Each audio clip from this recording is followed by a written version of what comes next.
మాజీ న్యూస్ కు స్వాగతం. నేను జ్యోతి. ముందర హెడ్లైన్స్ చూద్దాం. పర్యావరణ పరిరక్షణ లక్ష్యంగా బాధ్యతాయుతంగా ముందుకు సాగాలి. స్వచ్ఛత హీ సర్వేక్షణ్ కార్యక్రమంలో భాగంగా జిల్లా కలెక్టర్ ఎంఎన్ హరేంద్ర ప్రసాద్ పిలుపు.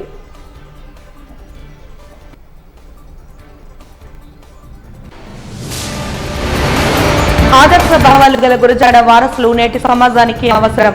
మహాకవి గురజాడ జయంతి సందర్భంగా ప్రజా సంఘాల మహిళా సంఘాల నాయకుల అభిప్రాయ వ్యక్తం. హెల్మెట్ ధరించకపోతే చలానాల భారాన్ని భరించాలి. నగరంలో కఠినంగా అమలవుతున్న హెల్మెట్ ధారణ ఆంక్షలు.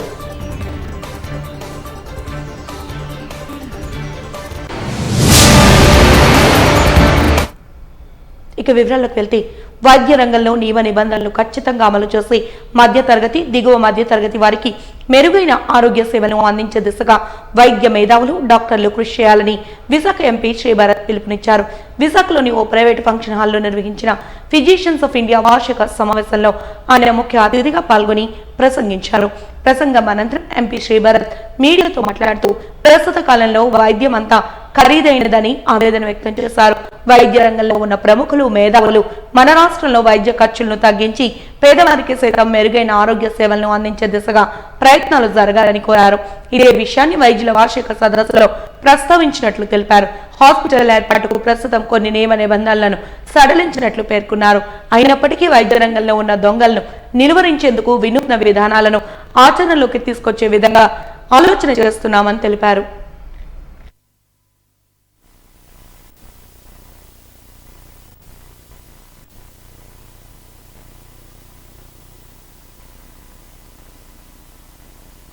ఫిజిషియన్స్ ఆఫ్ ఇండియా ఇవాళ సౌత్ మిడ్ జోన్లో ఆర్గనైజ్ చేసి ఇక్కడ ఉన్న రాష్ట్రాలు ఆంధ్ర తెలంగాణ అంటే సౌత్ ఇండియాలో ఉన్న రాష్ట్రాలన్నీ 2 యూనియన్ టెరిటరీ సంబంధించి డాక్టర్స్ ఇక్కడికి రావడం జరిగింది. 1200 డాక్టర్స్ వచ్చారని ఇందాక రాంబాబు గారు చెప్పారు.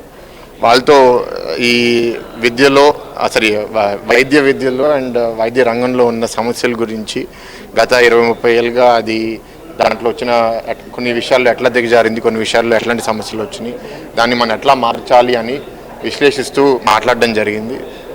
అన్ని రాష్ట్రాల నుంచి మంచి డాక్టర్లు వచ్చారు కాబట్టి ఈ టాపిక్ మీద కానీ బాగా ఆలోచన జరిగితే భవిష్యత్తులో మన ఈ వైద్య రంగాన్ని మరింత మంచిగా మనం మార్చుకోగలుగుతాం అనేది నా ఆలోచన. మార్పు జరగాల్సిందే. ఎందుకంటే నేను ప్రత్యేకంగా ఒక స్టేట్మెంట్ చెప్పాను. అది మనం దిగజారుతున్నప్పుడు ఆగితే ఒక 20 ఏళ్ళు చచ్చిపోతాము, కానీ జీవితం సుఖంగా ఉండదు. కొంచెం రిస్క్ తీసుకుంటే ఒక కాలు ఇప్పుడు పోవచ్చు, కానీ బాడీ హ్యాపీగా ఉంటుంది. అది ఎందుకు చెప్తున్నాను అంటే ఇవాళ మెడికల్ కాలేజ్ కాస్టులు విపరీతంగా పెరిగిపోయినాయి. ఆ కాస్టులు కస్టమర్కి పాస్ ఆన్ చేస్తున్నారు. కస్టమర్కి పాస్ ఆన్ చేస్తే కస్టమర్కి దానికి స్తోమత లేకపోవడం వల్ల ఆస్తులు అమ్ముకుని అప్పు చేసి కుటుంబంలో వాళ్ళకి ట్రీట్మెంట్ ఇవ్వాల్సి వస్తుంది. చాలా సర్వీసెస్ ఆరోగ్యశ్రీలో సెంట్రల్ గవర్నమెంట్ స్కీమ్స్లో ఇవాళ కవర్ అవడం వల్ల కొంతవరకు రిలీఫ్ వచ్చింది. కానీ అయినా సరే కొన్ని ఉన్నాయి. క్యాన్సర్లో ప్రత్యేకంగా ఏంటంటే పూర్తి కాస్ట్ కవర్ అవునప్పుడు బస తారకంలో ప్రత్యక్షంగా చూస్తున్నాను, చాలామంది చాలా ఇబ్బందులకు గురవుతున్నారు. దీనికి ఒక చిన్న సొల్యూషన్ అనేది లేదు, చాలా కాంప్లెక్స్ ప్రాబ్లం ఉంది. దీని మీద మంచి డాక్టర్స్ బాగా విశ్లేషించి హెల్త్ పాలసీస్ బాగా మార్చి మనం హెల్త్ ఎడ్యుకేషన్ ఇంప్రూవ్ చేసుకుని హాస్పిటల్ ఇన్ఫ్రాస్ట్రక్చర్లో కూడా మనం తక్కువ కాస్ట్తో మంచి కేర్ అట్లా ప్రొవైడ్ చేయగలుగుతామని ఆలోచిస్తే తప్పకుండా మనం మంచి డైరెక్షన్లో వెళ్తాము. కొన్ని సమస్యలు ఉన్నా సరే దీన్ని తప్పకుండా మనం కరెక్ట్ చేసుకోగలుగుతున్నాము. కేంద్ర ప్రభుత్వం కూడా దీని మీద దృష్టి పెడుతుంది. వాళ్ళ ఆయుష్మాన్ భారత్ స్టార్ట్ చేయడం వల్ల కూడా చాలామంది పేదవాళ్ళకి మనం హెల్త్ అందుబాటులో తీసుకుని రాగలుగుతున్నాము. కానీ ఇంకా చేయాల్సింది ఇంకా చాలా ఉంది. దాని మీద కొంతవరకు చెప్పగలిగాను. ఎక్కువ టైం తీసుకుంటే ఈ కాన్ఫరెన్స్ టాపిక్ నుంచి డైవర్ట్ అవుతామని అక్కడితో ముగించాను. కానీ ఇట్లాంటి వేదికలు ఎప్పుడు వచ్చినా సరే అందరినీ ఆలోచించపరచాలి అనేది నా ఇంట్రెస్ట్. ఎందుకంటే వాళ్ళు ఆలోచించి వాళ్ళు వేరే వేరే రంగాల్లో మాట్లాడితే అది రేపు ఒక పాలసీ మార్పుకి దారి చూపిస్తుంది అనేది నా నమ్మకం. అంతర్జాతీయ తీర పరిశుభ్రత దినోత్సవం సందర్భంగా స్వచ్ఛత హీ సేవ 2024 కార్యక్రమంలో భాగంగా స్థానిక ఆర్కే బీచ్ తీర ప్రాంతంలో శనివారం ఉదయం బీచ్ క్లీనింగ్ అవగాహన కార్యక్రమాన్ని చేపట్టారు. జిల్లా collector MN Harendra Prasad, coast guard ఉన్నతాధికారులు, విద్యార్థులు తదితరులు ఈ కార్యక్రమంలో పాల్గొన్నారు. ఈ సందర్భంగా జిల్లా కలెక్టర్ మాట్లాడుతూ పరిసరాల పరిశుభ్రత కాలుష్య నివారణకు తొలి అడుగని వివరించారు. ప్రతి ఒక్కరూ తమ పరిసరాలను పరిశుభ్రంగా ఉంచుకునే విధంగా ప్రయత్నించాలని కోరారు. together for this important line.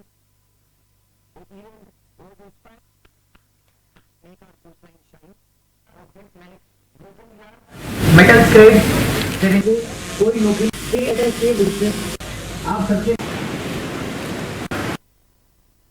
before you on a very important occasion today. As you all are aware that Indian Coast Guard, amongst its many roles, is also mandated for protection of marine environment and to prevent and control marine pollution in the maritime zones of India. I therefore consider it my singular privilege to lead Indian Coast Guard into the International Coastal Cleanup Day 2024 here at Rishikonda, a landmark event which is aimed at protecting and preserving the fragile marine environment in our country. I acknowledge with great honor the eminent personalities on stage among us, Shri M.N. Harindra Prasad, IAS, District Magistrate and Collector, DIG Sanjay Bhartaria, DIG V.K. Parmar, and DIG Ashish Mehrotra. Sir, it is a true privilege for us to have you among today. Globally, ICC is celebrated on the third Saturday of September, and Coast Guard has been leading this campaign in India since 2006.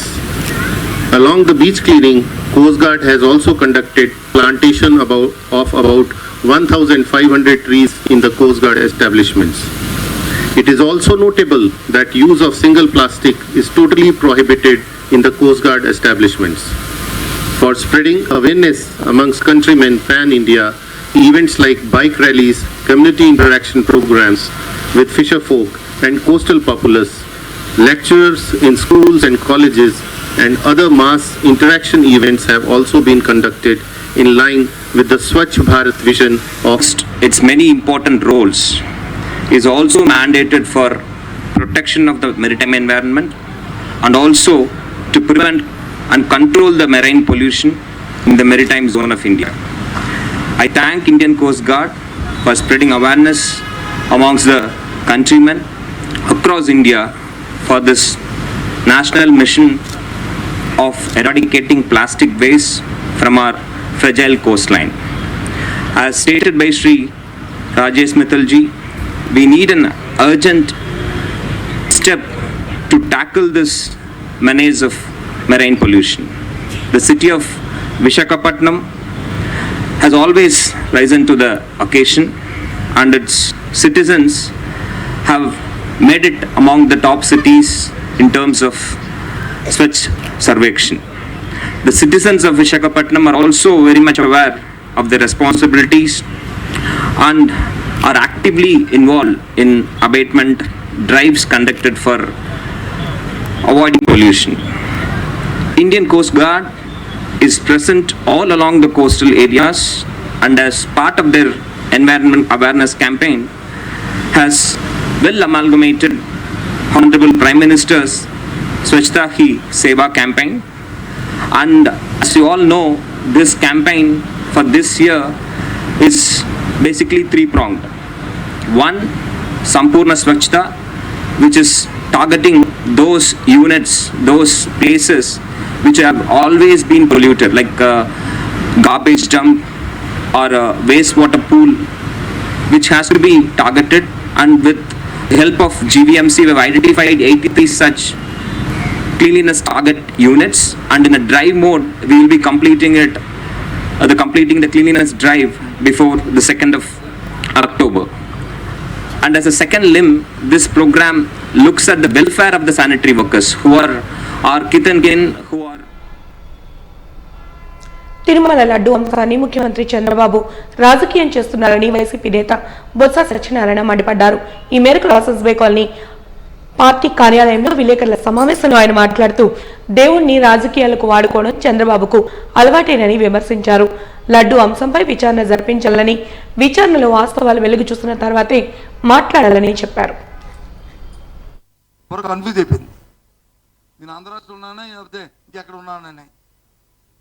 నేను మా పియ్యగా అడిగాను, ఇదేమైనా schedule గట్ట వచ్చేసి ఇచ్చాము, దాని రద్దు time ఉంది, ఇంకా అవన్నీ చేస్తాము అంటే వేరు. ముఖ్యమంత్రి గారు వారు కూటమికి చెందిన డిప్యూటీ సీఎం గారు, వారితో పాటు భారతీయ జనతా పార్టీ అధ్యక్షులు ముగ్గురు కలిపి, వారితో పాటు అధికార పార్టీ వర్కింగ్ ప్రెసిడెంట్ నలుగురు కలిపి ఓ సమావేశాన్ని పెట్టారు. సిఎల్పి సమావేశం. సిఎల్పి సమావేశం అంటే సహజంగా ఎంపీలు, ఎమ్మెల్యేలు, రాజ్యసభ మెంబర్లు, లోక్సభ మెంబర్లు, ఎమ్మెల్సీలు అందరూ కలిసి ఆ సమావేశం జరుగుతుంది. ఆ సమావేశంలో 100 రోజుల తాలూకా ఘనతను చెప్పుకోవడానికి పెట్టుకుని చేసే కార్యక్రమాలు చెప్తామని చెప్తూ ముఖ్యమంత్రి గారు మాట్లాడినప్పుడు ఒక మాటను ఆయన మాట్లాడారు. చాలా దురదృష్టకరం, చాలా అభ్యంతరకరం. అలాంటి అనుచితమైన మాటలను వచ్చి అలాంటి ఉన్నత స్థానంలో ఉండి ప్రజలతో ఎన్నుకోబడిన మరి ఆ వ్యక్తులు మాట్లాడే మాటలు కాదు. దాన్ని తీవ్రంగా ముందు ఆక్షేపిస్తున్నాం, దాన్ని ఖండిస్తున్నాం. ఇలాంటివి సభ్య సమాజంలో ప్రజలతో ఎన్నుకోబడిన ప్రభుత్వాలు ప్రజల మనోభావాలతో ఇది రాజకీయాలు చేయడం అనేది సమంజసం కాదు. ఆ విషయం ఏంటంటే మీకు తెలుసు, ఈ మన రాష్ట్రంలోనే కాకుండా దేశంలోనే కాకుండా ప్రపంచం యావత్తు మనందరం ఆరాధ్య దైవంగా భావిస్తున్న మన శ్రీవారు సాక్షాత్ వెంకటేశ్వర స్వామి వారి తాలూకా ప్రసాదం ఏదైతే ఉందో దాంట్లో కల్తీ జరిగిందని, దానికి నైవేద్యాలకు వాడే పదార్థాలలో నాణ్యత పదార్థాలు వాడారని అని చాలా విషయాల నుంచి వారు వచ్చి మాట్లాడటం చేయటమైనది మొత్తం భారతదేశం. అతి పవిత్రమైన శ్రీవారి లడ్డూను కల్తీ చేసిన దోషులను ఉరి తీయాలని హిందూ ధార్మిక సంఘాలు డిమాండ్ చేశాయి. ఈ మేరకు జీవీఎంసీ గాంధీ విగ్రహం వద్ద నిరసన దీక్షలను చేపట్టాయి.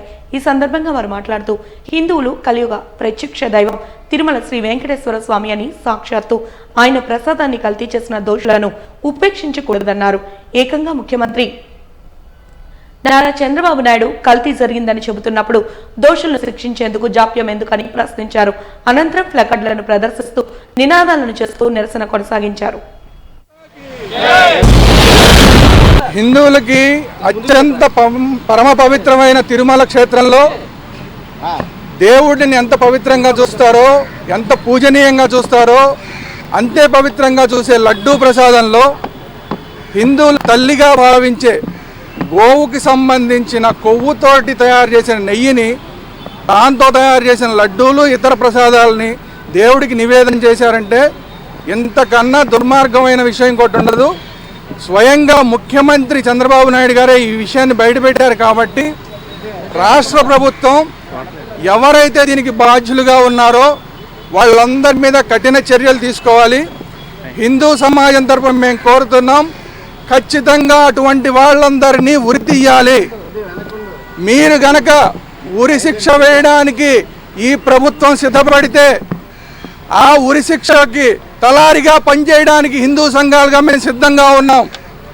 నేను స్వయంగా ఒక బ్రాహ్మణునైనా ఇతర అందరం ఉన్నా కూడా మేమందరం అటువంటి దుర్మార్గుల్ని ఉరి తీయడానికి మేమంతా తలారులుగా మారడానికి సిద్ధంగా ఉన్నాం. హిందూ గ్రంథాలు చాలా స్పష్టంగా చెప్తున్నాయి, ఇటువంటి ఆహారం కల్తీ చేసే వాళ్ళని కుంభీపాకం చెయ్యాలి. కుంభీపాకం అంటే వేడి బాణాలిలో నూనె కాచి ఆ కాచిన నూనెలో ఇలాంటి వాళ్ళని వేయించాలి అని చెప్పి గరుడ పురాణం చెప్తోంది. మీరు ఆ విధంగా చేయగలరా? ఈ ప్రభుత్వం ఆ విధంగా చేయగలరా? చేయగలిగితే చేయండి, లేదా మీరు చెయ్యలేము అంటే గనక హిందువులకి వాళ్ళని అప్పచెప్పండి. ఎవరైతే ఆ దుర్మార్గులు ఉన్నారో వాళ్ళని అప్పచెప్పి వాళ్ళని శిక్షించే అవకాశం మాకివ్వండి. హిందూ సమాజం వాళ్ళందరినీ రాళ్లతో కొట్టి చంపేయడానికి సిద్ధంగా ఉంది. మీరు పర్మిషన్ ఇవ్వాలి, ప్రభుత్వం దీనికి పర్మిషన్ ఇవ్వాలి. ఎందుకంటే హిందూ సంఘాలుగా, హిందువులుగా మేము ఎప్పుడూ కూడా చట్టాన్ని అతిక్రమించాం. కానీ మీరు అవకాశం మాకు ఇస్తే మాత్రం హిందూ సమాజం అలాంటి వాళ్ళందరినీ కొట్టి చంపేయడానికి సిద్ధంగా ఉంది. మీరు ఉరి శిక్ష వేస్తే కనుక తలారులుగా పనిచేయడానికి హిందూ సమాజం సిద్ధంగా ఉందని అందరం తెలియజేస్తాం. ప్రత్యేకంగా చంద్రబాబు నాయుడు గారి ప్రభుత్వానికి ఇప్పుడు చెప్పదలుచుకుంది ఏంటంటే, ఈ మొత్తం వ్యవహారం జరగడానికి అక్కడ ఏదైతే బోర్డు ఉందో, తిరుమలలో ఉన్న బోర్డు అయితే ఉందో, అక్కడ రాజకీయ నాయకులు అందరూ తిష్ట వేశారు కాబట్టి ఆ పరిస్థితులు వచ్చినాయి. ఇప్పుడు మీరు ఇంకా ఈ ప్రభుత్వం వచ్చాక తిరుమల తిరుపతి బోర్డును వేయలేదు కాబట్టి ఇప్పుడు దాకా మీరు ఏ పేర్లు అనుకున్నారో మాకు అనవసరం. మేము ఇప్పుడు చాలా జాగ్రత్త పడుతున్నాం హిందూ సమాజం తిరుమల విషయంలో. మీరు ఎటువంటి రాజకీయ నాయకులకి అవకాశం ఇవ్వకుండా ధార్మికంగా పనిచేసే వ్యక్తులకి మాత్రమే టీటీడీ బోర్డులో మీరు అవకాశం ఇవ్వాలి. అలా కాకుండా ఈ ప్రభుత్వంలో కూడా మళ్ళీ రాజకీయ పునరావాసంగా టీటీడీ బోర్డును తయారు చేస్తే మళ్ళీ హిందూ సమాజం వ్యతిరేకిస్తుంది. ఆ పరిస్థితి చంద్రబాబు నాయుడు గారు తెచ్చుకోవాలని మేము ఆశిస్తున్నాం.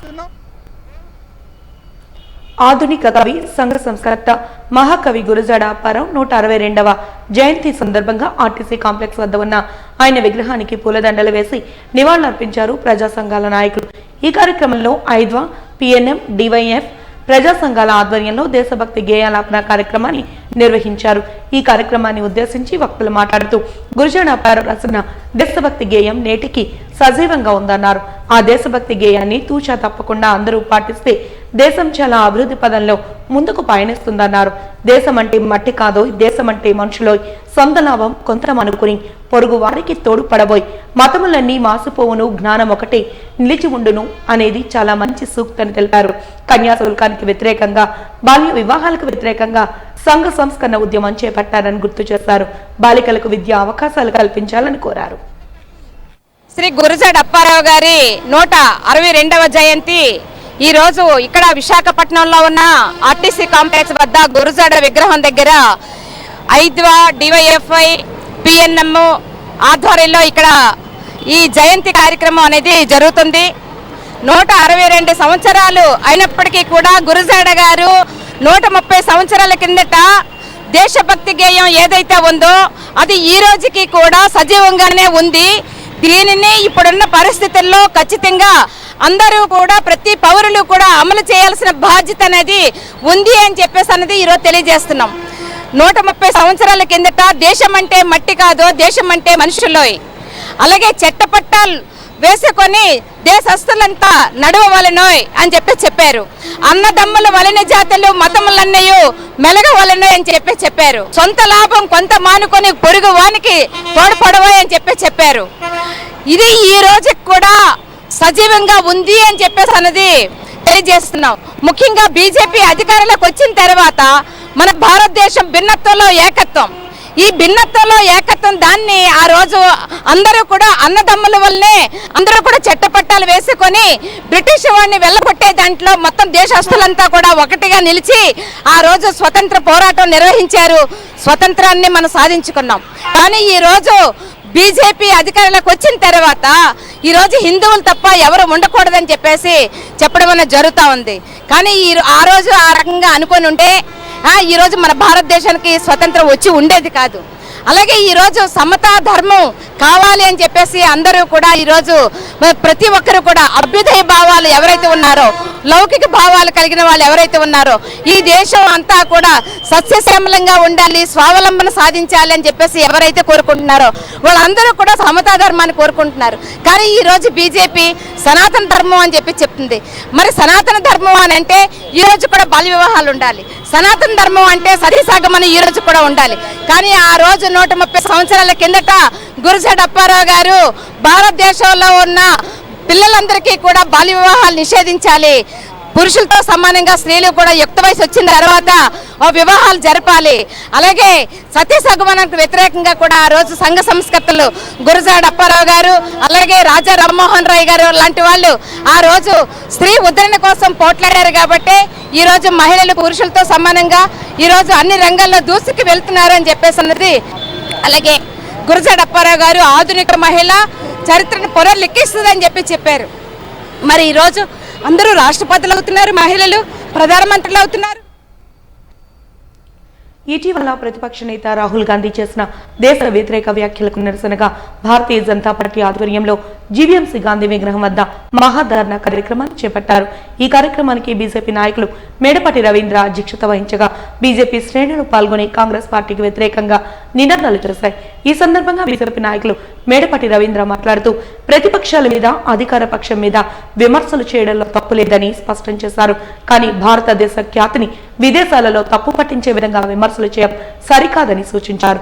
జాతీయ పార్టీకి నేతయుండి ఇలాంటి సంకుచిత వ్యాఖ్యలు చేయడం సిగ్గుచేటన్నారు.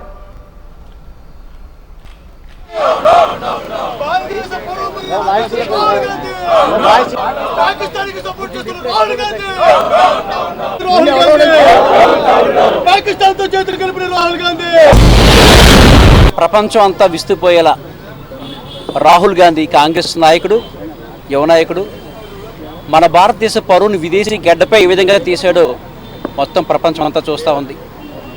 ఏదన్నా అధికార పార్టీ తప్పులు చేస్తే మన గడ్డ మీదే దాన్ని విమర్శించడం తప్పు కాదు. కానీ భారతదేశం యావత్తు పరువు తీసే విధంగా విదేశీ గడ్డపై దుష్ప్రచారం చేస్తూ విదేశీ శక్తులు, దుష్టశక్తులు ఏవైతే ఉంటాయో వారికి సపోర్ట్ చేస్తూ ఆయన చేసే ప్రసంగాలు ఏవైతే ఉన్నాయో దాన్ని తీవ్రంగా ఖండిస్తూ ఉన్నాం. రిజర్వేషన్ సిస్టమ్ గురించి కానివ్వండి, మతాల గురించి కానివ్వండి, అనేక వ్యాఖ్యలు ఆయన చేయడం జరిగింది భారతదేశానికి వ్యతిరేకంగా. కాబట్టి దీన్ని పూర్తిగా మేము ఖండిస్తూ ఇటువంటి పిల్ల చేష్టలు మానుకొని పరిపక్వత నడుచుకోవాలని చెప్పి ఈ సందర్భంగా వారిని కోరుతున్నాం. ఇక రెండో అంశం అయితే విస్తుపోయేది ఆంధ్రప్రదేశే కాదు యావత్ భారతదేశం విస్తుపోయేది తిరుమల తిరుపతి లడ్డు అపవిత్రత, నెయ్యిని కల్తీ చేసి అధికారికంగా మన రాష్ట్ర ప్రభుత్వం కొన్న తీరు, గత రాష్ట్ర ప్రభుత్వం ఏదైతే ఉందో వైసీపీ ప్రభుత్వం, ఆ కొన్న తీరుకి తీవ్రమైన విమర్శలు దేశవ్యాప్తంగా వస్తున్నాయి. కులాలకి మతాలకి అతీతంగా ఈరోజు వైసీపీని విమర్శించడం జరుగుతూ ఉంది.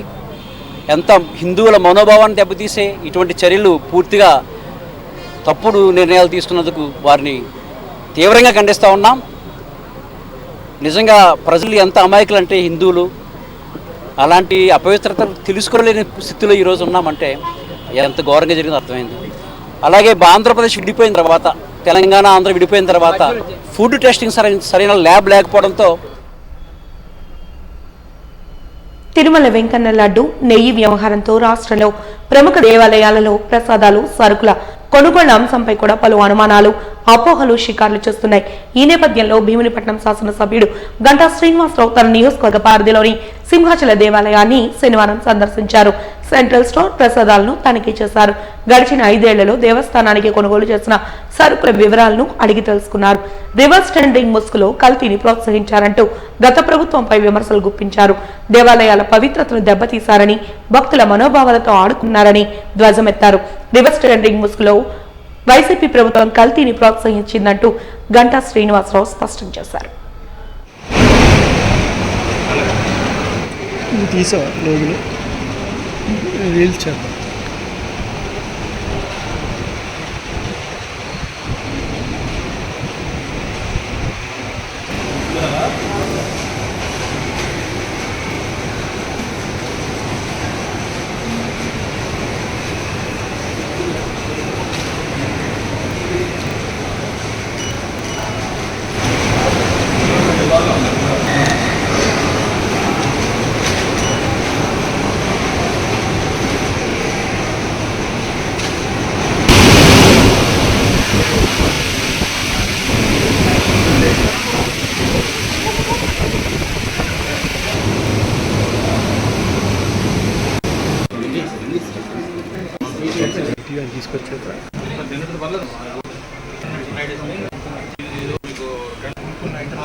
మార్చిలో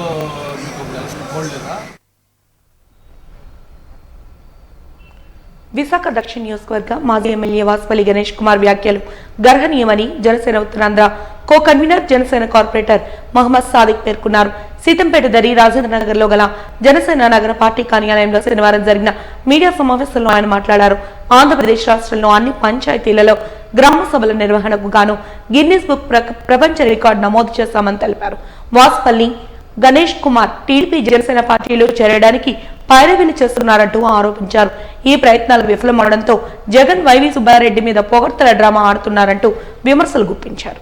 ఒకటి మన పవన్ కళ్యాణ్ గారికి ఇవ్వడం జరిగింది. ఏదైతే ప్రపంచంలోనే ఒకేసారి అన్ని పంచాయతీలకి గ్రామ సభలు నిర్వహించడం ప్రపంచంలోని ఎక్కడ కూడా ఇంత పకడ్బందీగా ఇంత గ్రామ స్వరాజ్యం ఏదైతే జాతిపిత మహాత్మా గాంధీ గారు ఎప్పుడైతే గ్రామాలు అభివృద్ధి చెందుతాయో అప్పుడే దేశం అభివృద్ధి చెందుతుందని నమ్మే నిజమైన గ్రామ స్వరాజ్యం పవన్ కళ్యాణ్ గారి ద్వారా జరగడం చాలా అభినందనీయం. అలాంటి గిన్నిస్ రికార్డు ఇవ్వడం కూడా చాలా ఆనందకరం అని చెప్పి ఆయన కూడా ముందుగా శుభాకాంక్షలు తెలియజేస్తూ ఈ ప్రెస్ మీట్ని మొదలు పెడుతున్నాను. ఏంటంటే మీ అందరికీ తెలుసు, దక్షిణ నియోజకవర్గం మాజీ ఎమ్మెల్యే వాసుపల్లి గణేష్ కుమార్ నిన్న ఒక ప్రెస్ మీట్ పెట్టడం జరిగింది. ప్రెస్ మీట్ పెట్టి చంద్రబాబు నాయుడు గారి గురించి, ప్రభుత్వం గురించి, అలాగే పవన్ కళ్యాణ్ గారి గురించి కూడా ఆయన ఏదో మాట్లాడడం జరిగింది. అయితే నా పరంగా అసలు వాసుపల్లి గణేష్ కుమార్ తెలుగుదేశం పార్టీ, జనసేన పార్టీలో చేరడానికి నువ్వు ప్రయత్నాలు చేయట్లేదా? మీడియా ద్వారా నేను స్పష్టంగా అడుగుతున్నాను. నువ్వు ఎవరెవరికి ఫోన్లు చేస్తున్నావు, ఎక్కడెక్కడైతే నువ్వు కలవడానికి ప్రయత్నిస్తున్నావు, నీ పైరవీ లిస్ట్ అంతా కూడా బయట పెట్టమంటావా? ఏదైతే నువ్వు తెలుగుదేశం పార్టీ, జనసేన పార్టీలో జాయిన్ అవ్వడానికి ప్రయత్నిస్తూ విఫలం చెంది ఇప్పుడు కొత్త డ్రామా మొదలుపెట్టారు. ఆ డ్రామా ఏంటి? జగన్మోహన్ రెడ్డి, సుబ్బారెడ్డికి పొగట్టల డ్రామా. ఎప్పుడైతే నీకు తెలుగుదేశం పార్టీలో నో ఎంట్రీ అని చెప్పేసి నీకు చెప్పారో అప్పుడు అన్నా క్యాంటీన్లు పేదల పాలిట వరాలుగా మారాయని ఎంపీ శ్రీభరత్, ఎమ్మెల్యే విష్ణుకుమార్ రాజు అన్నారు. నక్కవానిపాలెం బుల్లయ్య కాలేజ్ పరిసర ప్రాంతాల్లో నేడు అన్నా క్యాంటీన్ను పునఃప్రారంభించారు. ఈ కార్యక్రమానికి ముఖ్య అతిథిగా హాజరైన విశాఖ ఎంపీ శ్రీభరత్, ఎమ్మెల్యే విష్ణుకుమార్ రాజు తదితరులు మీడియాతో మాట్లాడుతూ గత ప్రభుత్వం అన్నా క్యాంటీన్లను మూసివేసి పేదవాడి పొట్టపై కొట్టిందని ఆరోపించారు. అత్యధిక ధరల నేపథ్యంలో పేదవాడికి పట్టెడన్నం దొరకడం కష్టంగా ఉందని, వారి ఆకలి తీర్చేందుకు అన్న క్యాంటీన్లు వరప్రసాదాలుగా మారాయని తెలిపారు. ముఖ్యమంత్రి నారా చంద్రబాబు నాయుడు ప్రారంభించిన అన్న క్యాంటీన్లు మరింత అద్భుత స్థాయిలో పేదలకు సేవలు అందించాలని ఆకాంక్షించారు.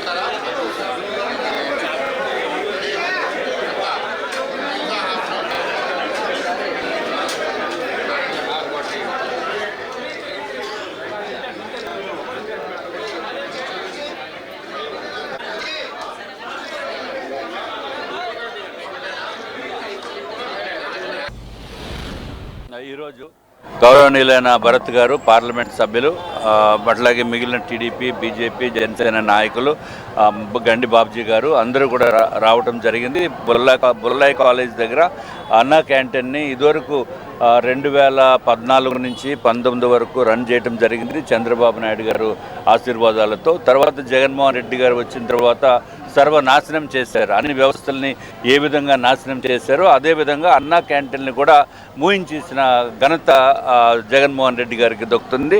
అట్లాగే కూటమి ప్రభుత్వం వచ్చిన తర్వాత గౌరవనీయులైన చంద్రబాబు నాయుడు గారు మళ్ళీ ఈ అన్నా క్యాంటీన్లు ఓపెన్ చేద్దామనే ఉద్దేశంతో ఓపెన్ చేసి 5 రూపాయలకి టిఫిన్, 5 రూపాయలకి భోజనము, సాయంత్రం భోజనం కూడా 5 రూపాయలకి పెట్టి ప్రజలందరికీ ఎవరైతే అవసరం ఉందో వాళ్ళందరికీ కూడా మంచి ఉపకారం చేస్తున్నారని తెలియజేసుకుంటున్నాను.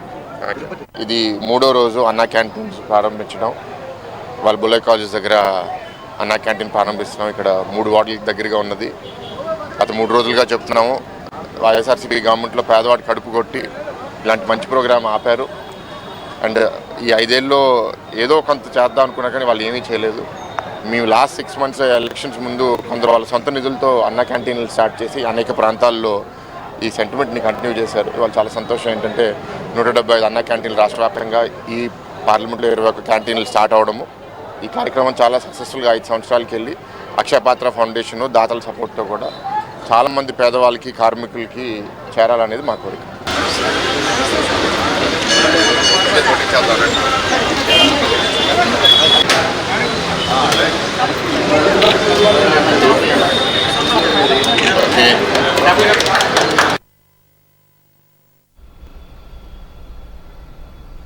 నగరంలో ద్విచక్ర వాహనదారుల గుండెల్లో గుబులు పుడుతోంది.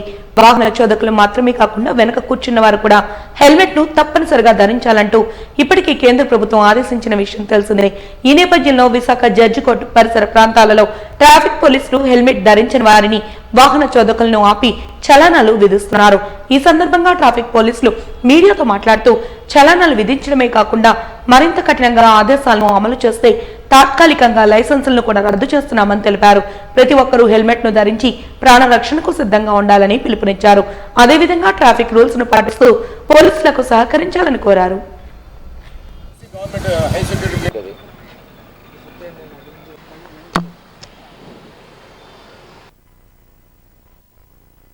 నగరంలో కాదు, మొత్తానికి టోటల్గా రోడ్డు ప్రమాదాలు ఎక్కువగా జరుగుతున్నాయి. ఆ రోడ్డు ప్రమాదాలు నివారించడానికి కోసం చెప్పేసి కంపల్సరిగా ద్విచక్ర వాహనం డ్రైవ్ చేసే వాళ్ళు కంపల్సరిగా హెల్మెట్ ధరించాలని, అలాగే వెనకాల సీట్లో కూర్చున్న వాళ్ళు కూడా పిలియన్ రైడర్ కూడా హెల్మెట్ ధరించాలని చెప్పేసి సుప్రీంకోర్టు హైకోర్టు ఇచ్చిన మార్గదర్శకాల ప్రకారంగా చాలా స్ట్రిక్ట్గా విశాఖపట్నం సిటీలో మన సిటీ పోలీస్ కమిషనర్ గారు ఆ ఉత్తర్వుల ప్రకారంగా చాలా స్ట్రిక్ట్గా అమలు చేయడం జరుగుతుంది. దానిలో భాగంగా ఈ హెల్మెట్ లేకుండా ఈ నెల ఫస్ట్ నుంచి కూడా హెల్మెట్ లేకుండా ఎవరైతే డ్రైవ్ చేస్తున్నారో, అలాగే పిలియన్ రైడర్ కూడా హెల్మెట్ లేకుండా ఉంటున్నారో వాళ్ళ తాలూకా లైసెన్సులు తాత్కాలికంగా రద్దు చేయమని ట్రాన్స్పోర్ట్ కమిషనర్ గారికి మేము లెటర్ పెడుతున్నామండి. దాన్ని బేస్ చేసుకొని ట్రాన్స్పోర్ట్ కమిషనర్ గారు ప్రస్తుతానికి ఇప్పటి వరకు దగ్గరగా 5,000 లైసెన్సులని సస్పెండ్లో ఉంచారండి, క్యాన్సిల్ చేశారు.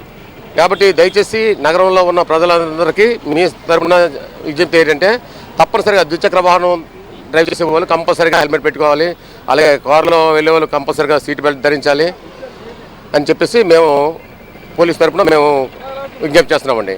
అలాగే దాని గురించి గత 3 నెలల నుంచి కూడా మేము పబ్లిక్ అడ్రస్ సిస్టమ్ ద్వారా అందరికీ అనౌన్స్ చేస్తూ నగరం మొత్తం మీద ఫ్లెక్సీలు ఏర్పాటు చేసామండి. చాలా విరివిగా ఫ్లెక్సీలు ఏర్పాటు చేసి వాళ్ళందరికీ అవేర్నెస్ కల్పించిన తర్వాత ఈ నెల నుంచి పక్కాగా లైసెన్సులు క్యాన్సిల్ చేయడానికి ట్రాన్స్పోర్ట్ కమిషనర్కి లెటర్ పెడుతున్నాం. ఎంవీ యాక్ట్ ప్రకారంగా గవర్నమెంట్ ఏదైతే ఇచ్చిందో హై సెక్యూరిటీ ప్లేట్స్, అది ఈ ద్విచక్ర వాహనాలన్నింటిలో కూడా వైట్ ప్లేట్ మీద బ్లాక్ లెటర్లో ఉండాలండి. దానికి తగ్గ కొలతలు కూడా ఉన్నాయి ట్రాన్స్పోర్ట్ రూల్స్ ప్రకారంగా. ఆ విధంగా వేసుకోవాలి. కానీ వీళ్ళు ఇష్టం వచ్చిన నెంబర్లు వేసుకుంటే దాని మీద చర్యలు తీసుకుంటున్నాము, కంపల్సరీగా ఫైన్ ఇంపోజ్ చేస్తున్నాము. అలాగే ఏమైనా ఇర్రెగ్యులర్ నెంబర్ ప్లేట్లు ఉంటే వాటిని రిమూవ్ చేసి దాంట్లో స్థానంలో హై సెక్యూరిటీ ప్లేట్లు బిగించే ఏర్పాట్లు చేస్తున్నామండి. ప్రస్తుతానికైతే ₹130 ఫైన్. వాజీ న్యూస్ ముగించే ముందు హెడ్లైన్స్ మరొకసారి చూద్దాం. పర్యావరణ పరిరక్షణే లక్ష్యంగా బాధ్యతాయుతంగా ముందుకు సాగాలి. స్వచ్ఛతా హీ సర్వేక్షణ కార్యక్రమంలో భాగంగా జిల్లా కలెక్టర్ ఎంఎన్ హరీంద్ర ప్రసాద్ వెల్లడి.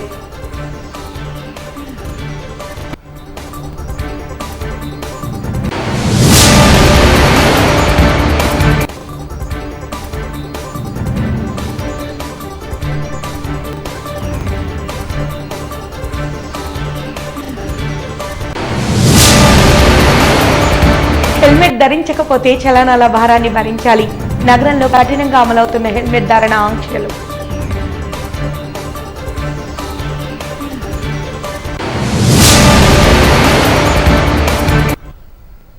వాజీ న్యూస్ ఇంతటితో సమాప్తం.